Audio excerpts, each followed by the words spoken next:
सुकरात का चिंतन और उसका जीवन दर्शन शास्त्र के विवेचन और ज्ञान की खोज को समर्पित रहा। सुकरात के लिए इसका अर्थ उन लोगों से प्रश्न पूछना था जो कुछ न जानने का दावा करते थे। अपने इस कार्य से उसने काफ़ी शत्रु बना लिए और नतीजा यह हुआ कि उस पर मुकदमा चलाया गया, उसे दोषी करार दिया गया और मृत्यु दंड दिया गया, क्योंकि उसने एथेंस में उन लोगों की आलोचना और बदनामी न करने से मना कर दिया था जो सत्ता में थे और प्रभावशाली थे। यह पुस्तक उन सभी पाठकों के लिए प्रेरणाप्रद सिद्ध होगी जो सुकरात, उसकी जीवनी और उसके विचार से परिचित नहीं हैं और जिन्हें यह जानकारी नहीं है कि सुकरात के विरुद्ध जो झूठे आरोप लगाए गए थे उनके संदर्भ में उसने क्या सफाई दी और तत्व ज्ञान की खोज में लगे रहते तथा अपना जीवन अपने ढंग से जीने के बारे में उसने क्या तर्क दिया, क्या औचित्य प्रस्तुत किया। यह अंतिम अध्याय सुकरात की कुछ अत्यंत महत्वपूर्ण अंतर्दृष्टियों, गहरी पैठ एवं स्पष्ट सोच पर संक्षेप में चर्चा करता है। सुकरात ज्ञान की खोज में लगा हुआ है, लेकिन वह अपने दावों के बारे में बहुत सावधानी बरतता है। उसका कहना है कि वह कुछ नहीं जानता और दूसरे कुतर्कियों के विपरीत उसके पास ऐसी बुद्धिमत्ता नहीं है जिसका वह मोल भाव कर सके, परंतु कभी कभी वह उन बातों के बारे में सशक्त दावे करता है जो उसके लिए महत्वपूर्ण हैं, जिन्हें वह अत्यधिक प्रशंसनीय एवं मूल्यवान समझता है। अपोलॉजी में सुकरात की मुख्य सलाह और उसका दार्शनिक लक्ष्य आत्मा की देखभाल करने के बारे में है। वह प्रत्येक एथेंसवासी और हर उस व्यक्ति से जो उसे सुनना चाहता है आग्रह करता है कि वे धन, प्रसिद्धि या जमीन जायदाद के पीछे न पड़ें, बल्कि आत्मा की पूरी देखभाल करें और यथासंभव अच्छा बनने का प्रयास करें।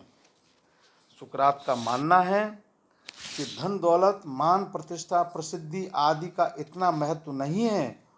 और यह कि सद्गुणों को अपनाकर ही आत्मा की देखभाल संभव है, लेकिन सद्गुणों को अपनाने का अभिप्राय क्या है। सुकरात उसे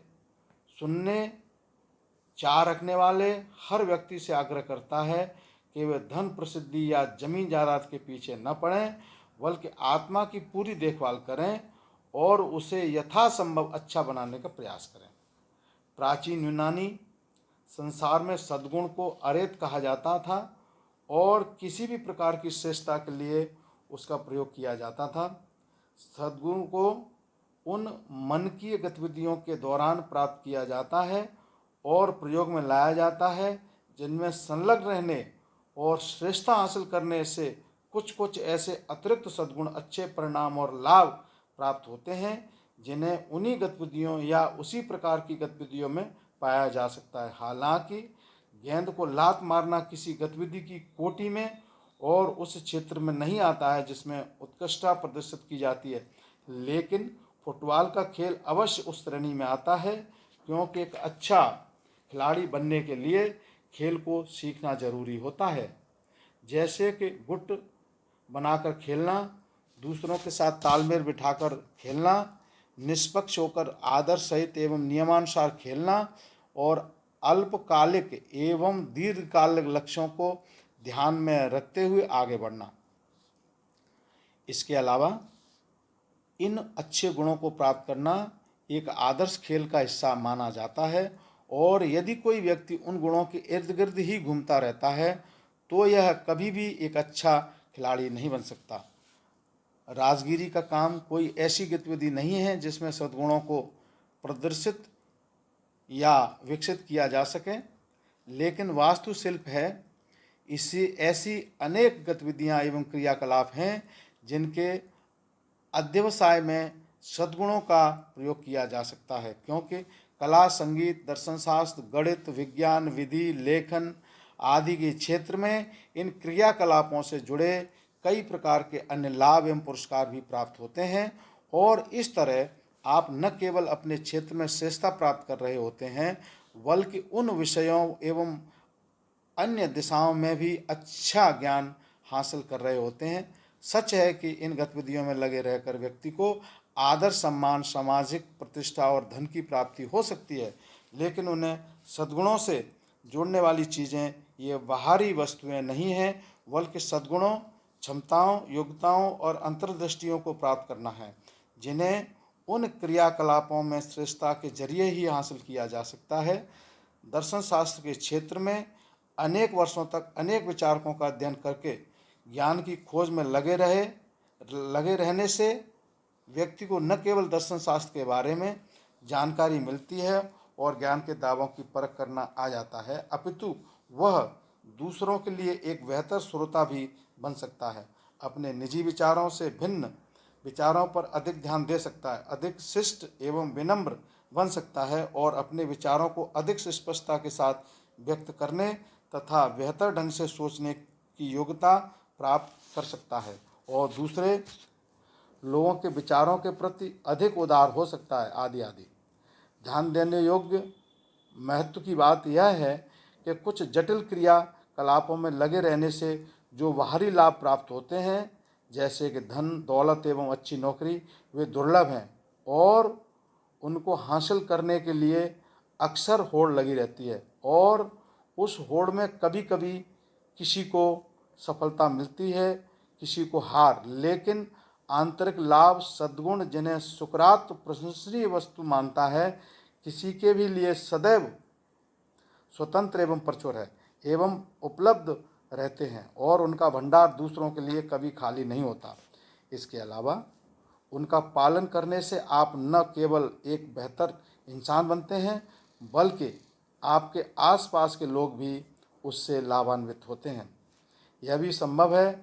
कि हम किसी कार्य में श्रेष्ठता के पीछे लगे रहें और कभी भी बहुत अच्छा न कर सकें, लेकिन फिर भी कुछ सद्गुणों एवं क्षमताओं को प्राप्त करने में सफल हो जाएं।